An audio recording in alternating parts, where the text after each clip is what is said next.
traditional wedding attire around the world. Do you know that each country's wedding attire is different? If you don't know, you should come with us to explore the vibrant traditional wedding attire from some extraordinary culture. Every culture has its own unique way of celebrating love and commitment.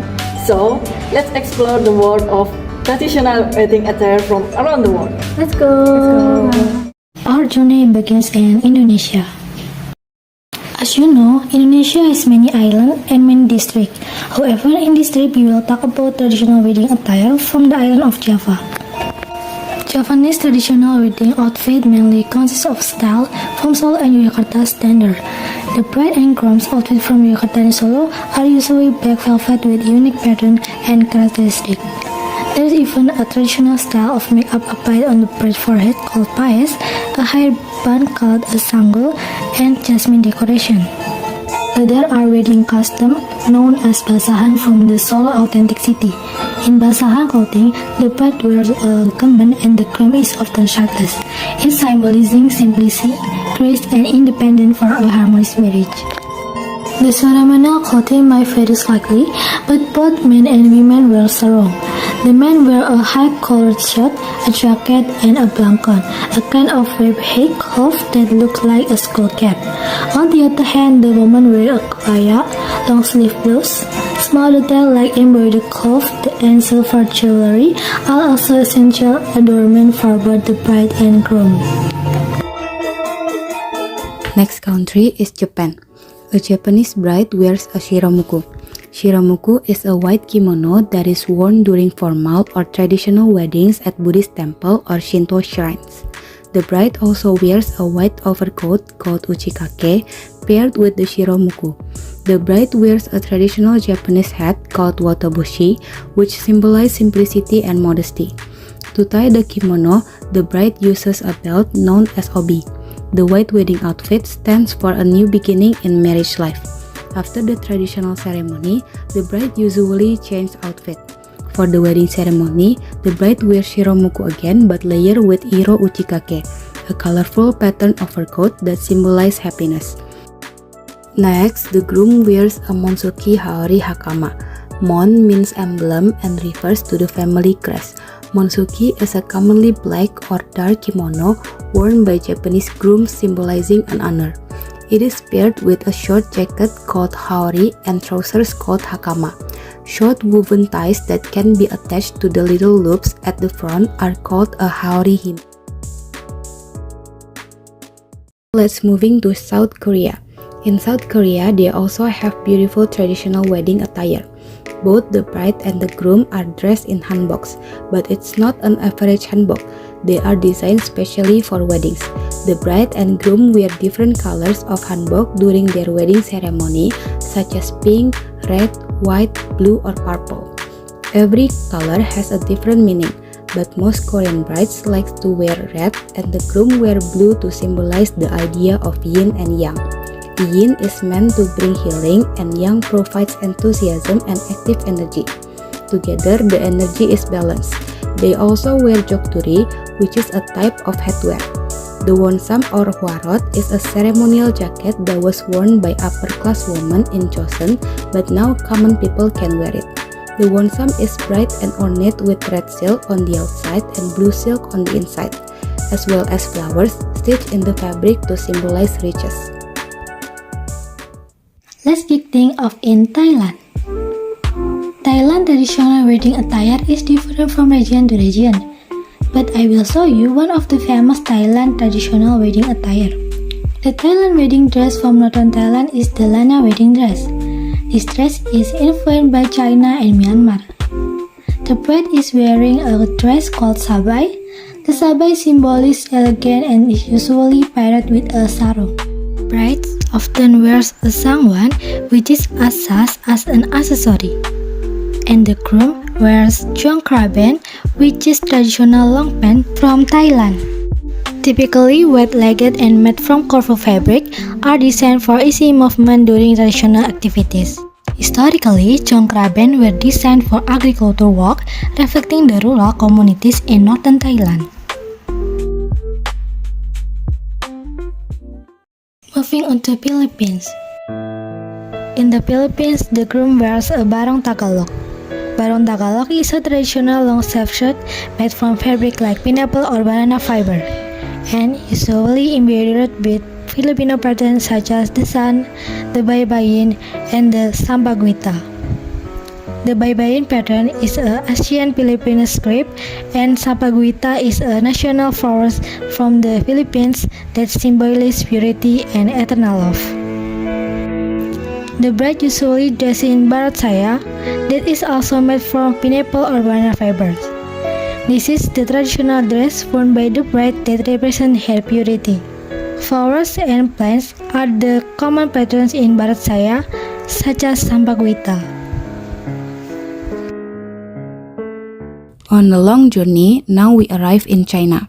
The main color of Chinese wedding dress and decoration setting is bright red, the traditional and sacred color. In Chinese weddings, red is also considered as a symbol of good fortune that drives evil spirits away. In China, wedding attire is different from region to region, but typically the bride's gown is red and features an embroidered phoenix to symbolize strength and a dragon to symbolize kindness. For a northern Chinese bride, the wedding dress called Cheongsam is a long form fit and embroidered with a phoenix.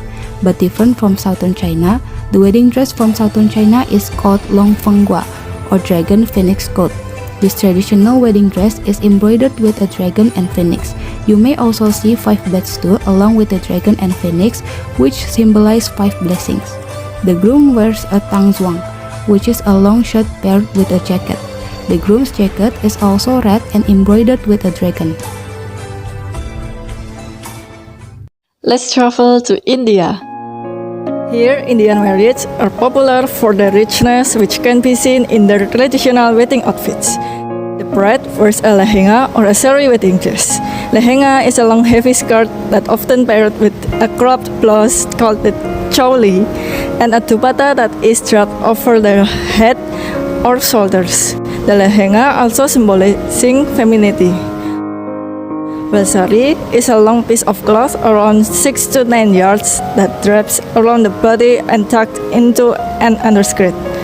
It also symbolizing grace and femininity. The bride usually wears jewelry such as bangles, necklaces, earrings, and nose rings. For the groom, they can wear either sherwani or bagdala suit that match the color of the bride's attire. Sherwani is a knee-length, button-down jacket worn over a loose collarless shirt called a kurta and paired with trousers called churidas, while bagdala is a formal suit with a closed collar jacket that falls just below the waist and worn with slim trousers. While a groom may not wear as many accessories as the bride, they usually wear a brooch, mochari, and a turban. Onwards on Ghana. In Ghana, couples will dress in clothes that make them feel like royalty on their big day, in a traditional African fashion called kente cloth, made of hand-woven silk and cotton. Is often brightly colored and patterned or embroidered with various patterns such as Sankofa and Fawahuti.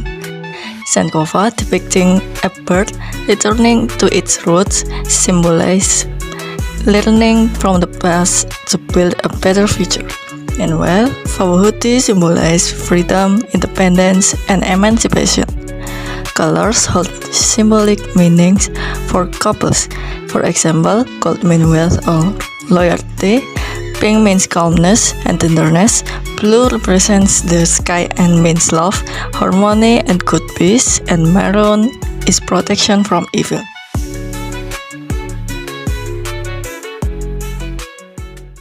Now, let's explore Romania. In Romania, wedding attire is different by region. For example, in Transylvania, the bride wears a blouse called ie. The ie is a linen or cotton blouse decorated with often embroidered floral or geometric patterns that symbolize beauty and harmony.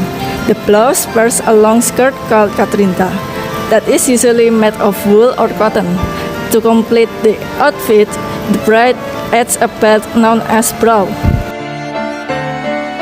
Groom wears a xiaolesi or linen colored pants paired with a shirt called kamasa. Kamasa has embroidery around the collar and cuffs. A vest called a ismarek is also worn by the groom to add a formal touch.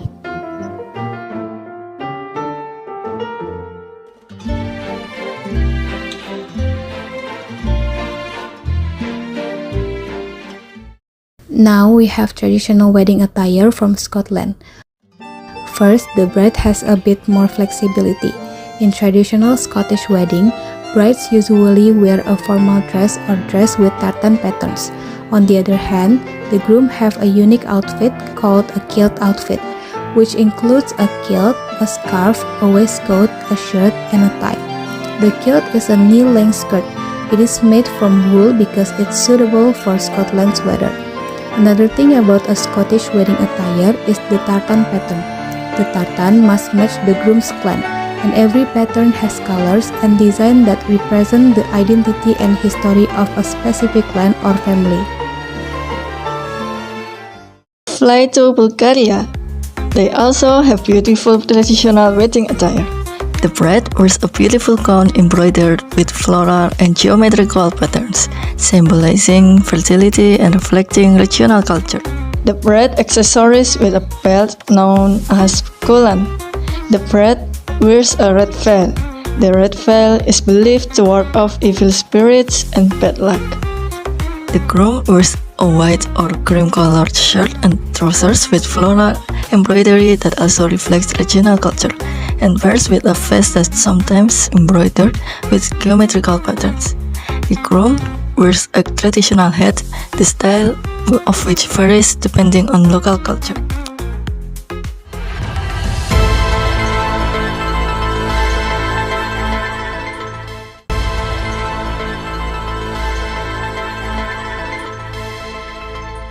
Next, we're heading to Morocco.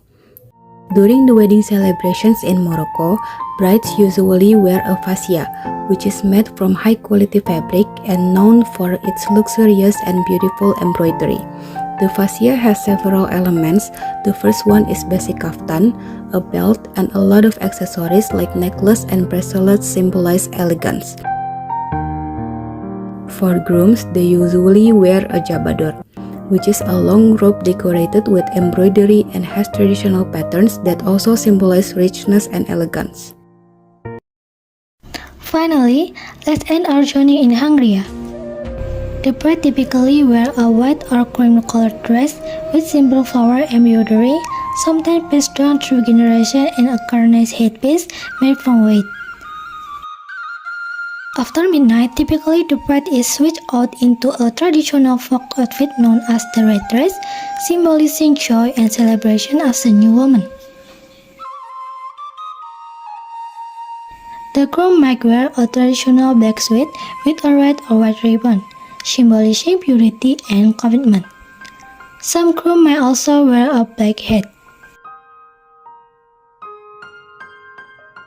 Guests often get into the spirit too, donning traditional folk costume and add a vibrant splash of color to the celebration.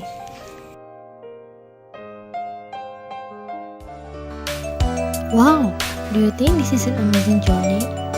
We have visited 30 countries with different traditional wedding attire, showing that each traditional wedding attire reflects the culture, values, and history of its people. We hope you enjoy our video. Thank you.